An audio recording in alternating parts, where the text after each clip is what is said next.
अब इमेजिन करो कि तुम एक स्टाफ सर्विस हो एक होटल की और उस होटल में भूत घूम रहा है, तो तुम्हारा क्या रिएक्शन रहेगा? क्या तुम उसे छोड़ोगे या नहीं छोड़ोगे? बाकी ऐसी ही कहानी है इस वीडियो में, आज मैं इसी पे रिएक्ट करने वाला हूँ। बाकी तुम अगर चैनल को सब्सक्राइब कर देना, वीडियो को लाइक करना मत भूलना, क्योंकि हमारा नया चैनल कोइत्सु विल रिएक्ट नाम से तो हमारी ये स्टोरी आती है खूनी मंडे के भाई की तरफ से आती है। इनको मैंने ऑलरेडी सब्सक्राइब कर रखा और वीडियो भी लाइक कर दिया। अब बढ़ते हैं वीडियो की तरफ सीधा। 26 साल की रूपा कोलकाता के एक पुराने हेरिटेज होटल में एक हाउसकीपिंग स्टाफ की नौकरी कर रही थी। होटल का नाम था रॉयल क्रिसेंट। वो ब्रिटिशर्स के जमाने की एक बिल्डिंग थी। लंबे अंधेरे कॉरिडोर्स, पुरानी लकड़ियों की सीढ़ियां और दीवारें जिन पर बड़ी बड़ी पेंटिंग्स टंगी थीं। रूपा को वहां नौकरी करते हुए कुछ ही दिन गुजरे थे, पर एक रात कुछ ऐसा हुआ जिसने उसकी पूरी जिंदगी। एक तो भाई मेरे को पहले यूं बताओ, इस होटल में नौकरी कौन कर रहा है? ये होटल देखने से इतना डरावना लग रहा है, इसमें नौकरी कौन करेगा भाई? पागल ही थी भाई ये रूपा भी पूरी। बदल कर रख दी। एक रात वो अपनी हाउसकीपिंग ड्यूटी कर रही थी जब उसे सेकंड फ्लोर के एक हनीमून स्वीट में से किसी के कुछ घसीटने की आवाज आई। वो आवाज बहुत अजीब थी, तो रूपा ने उस कमरे के पास जाकर उसके दरवाजे पर एक नॉक किया। किसी ने दरवाजा नहीं खोला, तो रूपा ने बोला, hello sir, anybody there? Room service. फिर भी किसी ने दरवाजा नहीं खोला। होटल रिकॉर्ड्स के अकॉर्डिंग उस रूम में कोई गेस्ट नहीं रुका था, इसलिए रूपा ने अपना एक मिनट भाई, मेरे को कोई यूं बताओ, अगर होटल रिपोर्ट्स में यूं लिख रखा है कि इस रूम में कोई गेस्ट नहीं है, तो इन स्टाफ वालों को किसने बताया? मतलब स्टाफ वालों को पता नहीं होगा? कार्ड स्वाइप किया और दरवाजा खोलकर वो रूम के अंदर चली गई। पर जैसे ही वो हनीमून स्वीट के उस बेडरूम में घुसी, उसकी जान ही निकल गई, क्योंकि बेडरूम के बीचों बीच हवा में एक लाश लटक रही थी। उसके दोनों हाथ और पैर बेड के चारों कोने से बंधे हुए थे। पर सबसे अजीब बात ये थी कि उस बॉडी का सर नहीं था।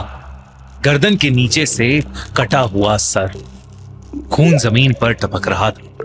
उस लाश का शरीर धीरे धीरे हवा में हिल रहा था, जैसे कोई अधूरा पेंडुलम। ये देखकर रूपा की चीख निकल गई। वो भागती हुई कॉरिडोर में आई और चीखती, भाई इसकी तो बस चीख ही निकली है, मेरी तो साथ के साथ सुसु भी निकल जाती है। मैं तो हिल ही नहीं पाता भाई, टन हो जाता है एक जगह पे। हुई उसने पूरे होटल स्टाफ को बुलाया और फिर फौरन पुलिस को बुलाया गया। दोस्तों, Z5 की नई सीरीज ब्राउन में भी एग्जैक्टली ऐसा ही हो रहा है। प्रमोशन नहीं भाई, प्रमोशन हटाओ। पहले खूनी मंडे जी वाली एड, अब ये एड। पुलिस ने जो देखा उसे देखकर उनका भी दिल दहल गया था। उन्होंने इस केस से जुड़ी अपनी इन्वेस्टिगेशन शुरू कर दी थी, लेकिन वहीं रूपा इस घटना के बाद बहुत डिस्टर्ब्ड रहने लगी। उसके साथ अजीबोगरीब चीजें होना शुरू हो गया। सबसे पहली घटना उसी रात हुई। Bro don't say me dad कि ये बंदी दोबारा से इसी होटल में, मतलब ये अभी भी इसी होटल में काम करती है। भाई इतना सब हो जाए ना, मैं तो होटल ही छोड़ के भाग जाऊं, कभी देखूं ही नहीं इस होटल की तरफ।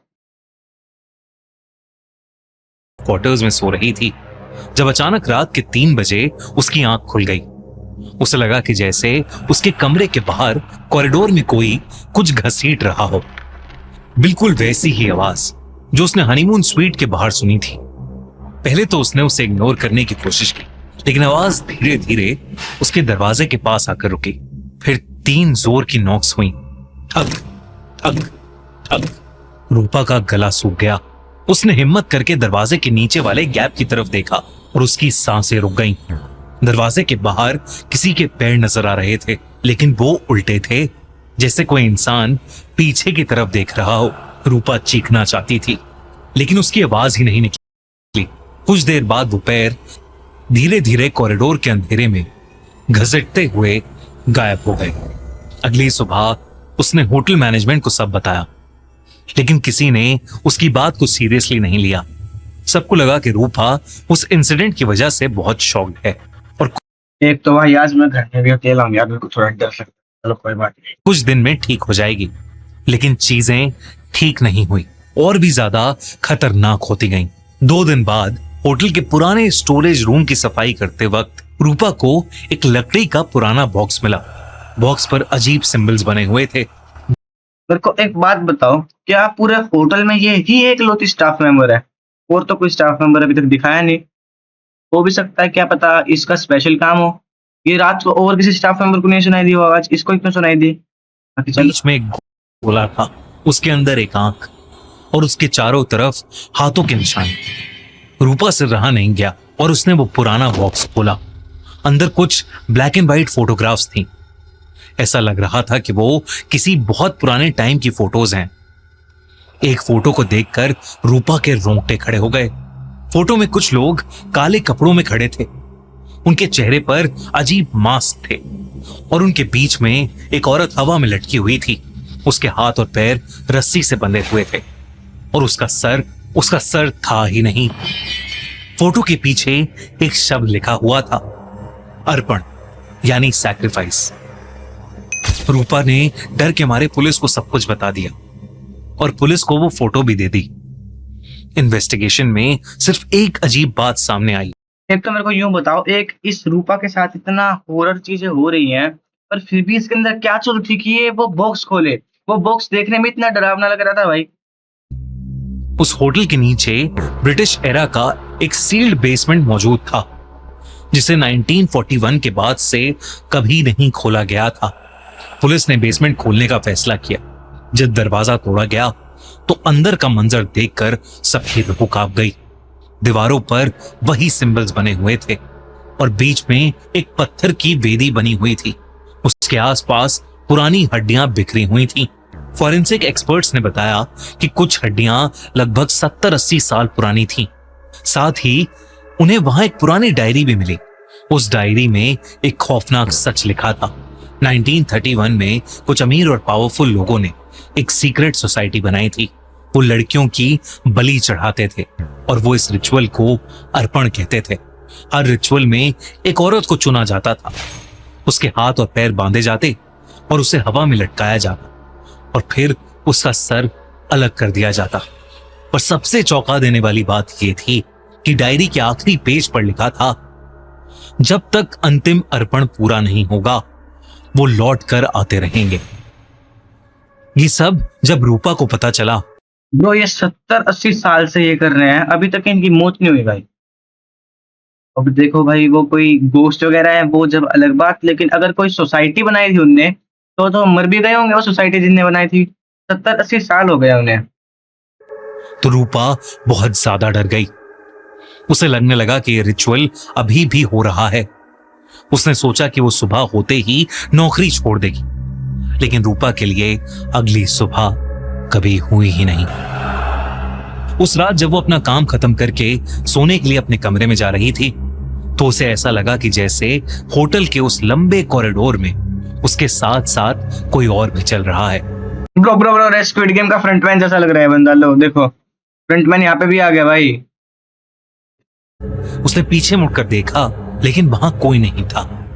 पर जैसे ही उसने अपने कमरे का दरवाजा खोला तो उसे अंदर 5 लोग दिखाई दिए, जिन्होंने बिल्कुल वैसे ही काले कपड़े और काले मास्क पहने थे जो उसने फोटोज में देखे थे। उनमें से हर एक के हाथ में एक कटा हुआ औरत का सर था जो सड़ चुका था। जैसे ही रूपा ने वो सब देखा उसकी चीख निकल गई और वो रूम से। ब्रो अगर इतना मेरे साथ हो जाता ना, मैं तो बंदे को खुद कह लेता, भाई ले अभी इतना तूने कलेजा निकाल दिया मेरा, अब तुम्हारी ले। बाहर भागी। वो मदद के लिए चीख रही थी, लेकिन ऐसा लग रहा था कि जैसे वो पूरे होटल में अकेली हो। धीरे धीरे हर तरफ से उसे उन काले मांस वाले लोगों ने घेर लिया और तब वो होटल के एक खाली रूम में घुस गई और उसने किसी तरह उस रूम को अंदर से बंद करा। उसके पास उसका फोन था और उसने तुरंत पुलिस को फोन किया और उन्हें सब बताया। पुलिस ने कहा कि वो वहां फौरन आ रहे हैं। पर जैसे ही रूपा ने फोन रखा उसे रियलाइज हुआ कि वो उसी हनीमून स्वीट में है जहां उसने पहला मर्डर देखा था। पुलिस फौरन होटल पहुंची, लेकिन तब तक बहुत देर हो चुकी थी। उस होटल के हनीमून स्वीट का दरवाजा अंदर से लॉक था। जब पुलिस ने वो दरवाजा खुलवाया तो वो सहम गए। कमरे के बीचों बीच हवा में एक लाश लटक रही थी। उसके हाथ और पैर बेड के चारों कोने से बंधे हुए थे। शरीर धीरे धीरे हवा में हिल रहा था जैसे कोई अधूरा पेंडुलम, और उसका सर धड़ से गायब था। वो लाश किसी और की नहीं बल्कि रूपा की थी। पुलिस को रूम की दीवार पर खून से लिखा हुआ एक संदेश मिला, अंतिम अर्पण। इस इंसिडेंट के बाद पुलिस को रूपा की सारी बातों पर यकीन हो गया और उन्होंने उस पूरे होटल को सील कर दिया। वे अब ये क्या बात हुई भाई, पुलिस को अभी तक यकीन नहीं था रूपा की बात पे। वाह, मतलब इतना सब कुछ हो गया, इतनी सारी लाशें देख ली, इतनी सारी हड्डियां देख ली, अभी तक तो यकीन हो जाना चाहिए था भाई, अभी भी यकीन नहीं हुआ। पुलिस को उस कल्ट रिचुअल के बारे में कोई और ठोस सबूत नहीं मिला, तो कुछ दिन के बाद वो होटल एक दूसरे नाम से फिर खुल गया। लेकिन वहां के लोग आज भी ये कहते हैं कि उस होटल के अंदर एक सरकटी औरत की आत्मा भटकती है। दोस्तों, कैसी लगी आपको ये कहानी? अगर आपको ऐसी डार्क साइकोलॉजिकल थ्रिलर्स पसंद है जहां भाई मेरे को तो अच्छी लगी, बाकी तुम जरूर से बता के जाना कि तुम्हें कैसी लगी और मेरे को आगे किस टाइप की वीडियोस पे रिएक्ट करना चाहिए, क्योंकि ये मेरी वीडियो पहली होने वाली है। अगर तुमने मेरा गेमिंग चैनल नहीं देखा है तो तुम जाके देख सकते हो, मैं डिस्क्रिप्शन में लिख दे दूंगा। बाकी तुम्हें मेरे होम पेज पे भी दिख जाएगा वो चैनल। तब तक के लिए take care, good bye, tata, see you again.